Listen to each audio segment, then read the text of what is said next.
Daddy? Oh, God! Papa? Oh, God! Hey there, sweetie. How old are you? 16. 18. You're first. Mom! I like where this is going. Giggity, giggity, giggity. Glenn Quagmire, stop. Do not breathe. Do not speak. Take a moment to understand what you just said and why the room went silent. You lying pedophilic piece of shit.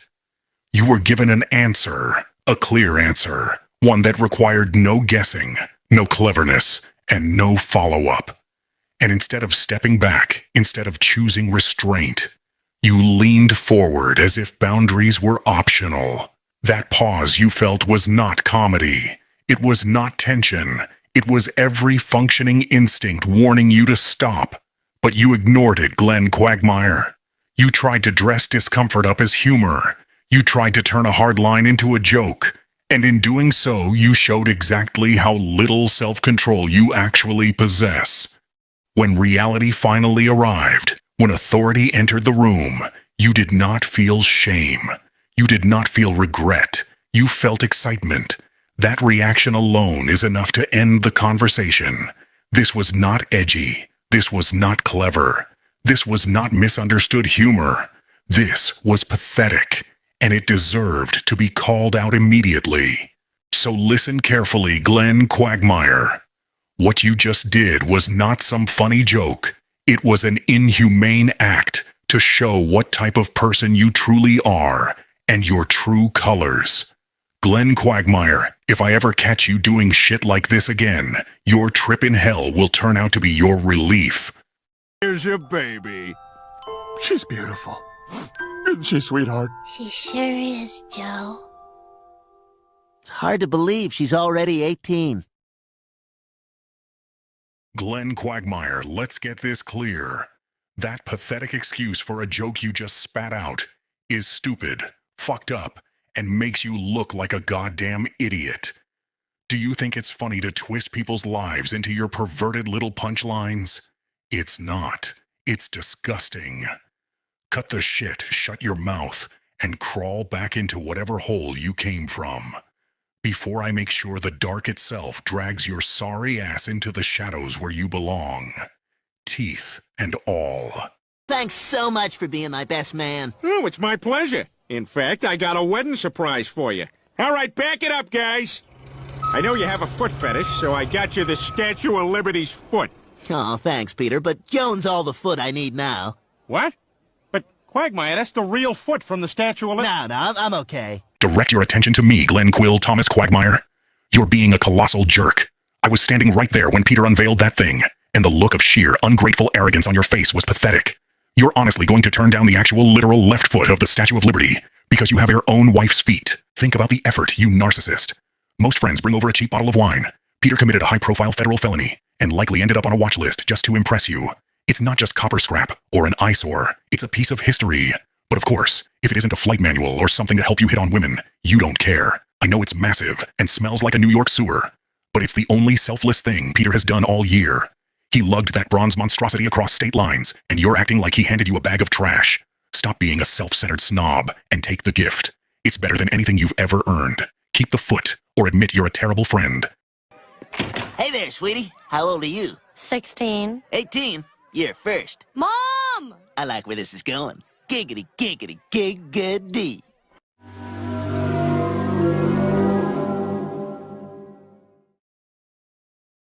Glenn Quagmire, you disgusting, slime-covered motherfucker. That pathetic, cowardly, sick-ass, worthless stunt you pulled is exactly the twisted, foul bullshit predators do. You're rotten and vile, and every lie you spew makes me want to tear your useless ass down. You think you're clever. You're trash, a goddamn joke, a walking pile of filth. Every smirk and every lie only makes me want to crush you harder. Do it again, and remember this. You're seen, judged, and finished. No mercy left of all. Okay, now add 20. Okay, Now multiply it by 4. okay. And what do you got? 8,008. And what does 8008 look like on a calculator? Oh, boob! Boob! Yeah! All right, boob! What if we had two calculators and we put them next to each other? Not so fast, Glenn fucking Quagmire. Listen up now before I fucking destroy you. Are you really going to tarnish the innocence of Christopher Cross Griffin with one of your perverted and disgusting jokes? Boob on a calculator? Are you fucking serious? I will put a fucking end to you. Glenn, you are a disgrace to humanity and the world as we know it. Your perversion has hurt this town for too long. But a kid? You're going to spread it to a young boy now too, huh? You're fucking disgusting. Your extermination will commence shortly. Papa? Oh, God! Hey, there are no kids in here, right? Nope, just me. Oh, thank God. You want to have unprotected sex? Glenn Octavius Quagmire. What in the actual fuck is wrong with you? You have multiple kids and ignore them, and you want to risk having another kid who you will ignore as well. I despise you. You're a disgrace. You disgust me. I hope you get testicular cancer, you fucking bitch. I hope that you get hit by a truck filled with YNs, and after they hit you, they get out and jump you and give you a gruesome death. I hope that you get lit on fire. I fucking hate you. I'm going to leak your address on the dark web. I'm going to pay the cartel to chop your head off. I wonder what happened to Cindy. Dear Diary, Jack. Acknowledge your superior, Glenn Quagmire. You are not edgy, misunderstood, or comedic. You are a walking catalog of moral decay. Disgusting in impulse, disgraceful in conduct, and profoundly disrespectful to the very concept of human dignity. You've reduced yourself to a creature ruled entirely by appetite, incapable of restraint, reflection, or shame. Your behavior isn't confidence, it's compulsion. Not charm, but corruption.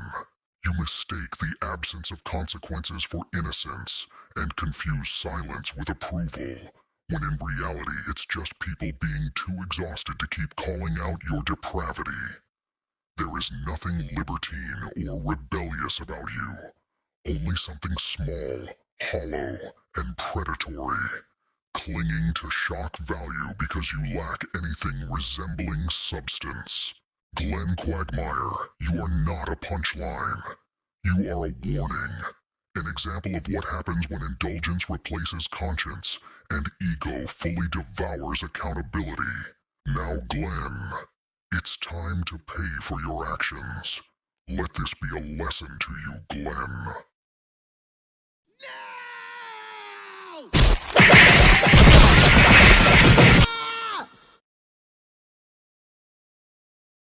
Hey, look, a pair of working legs. Dibs on these. What? Oh, come on, Quagmire! Joe, I said dibs. No, you're right. You said dibs.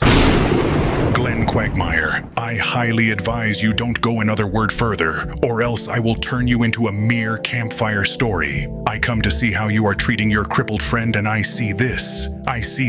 No good perverted piece of crap friend stealing a perfectly good pair of legs from his friend who would do nothing more for a pair of working legs. What the actual hell is wrong with you? Are you sick in the head? Get out from that dumpster this instant, or I will implode your weak little body. Do you understand me, Quagmire? I am the casu of all pain and suffering in this universe, and seeing scum like you makes me even more angry. I will make you wish that you was never born if you do something to disappoint me again. I will not hesitate to make you feel the pain of 100-souled. Let me see you again, and you won't leave breathing. I mean, what are you, Brian? One of those creepy guys who just uses a woman for sex? Because Jillian deserves better. She has feelings, you know, and she's devoted a lot of time and energy to this relationship with some expectation that it is broken to something much more significant. If you're just stringing her along, well, then I gotta say, I've lost a lot of respect.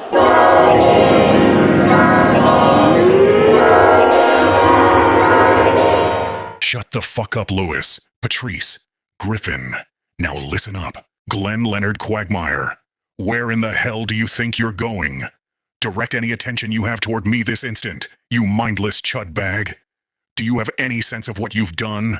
You forced yourself onto Marge Simpson, then chased her, pants down, grinning ear to ear. I've watched you from the shadows for years, logging every sin and atrocity. But this, make peace with this life and whatever god you worship. I'll be back.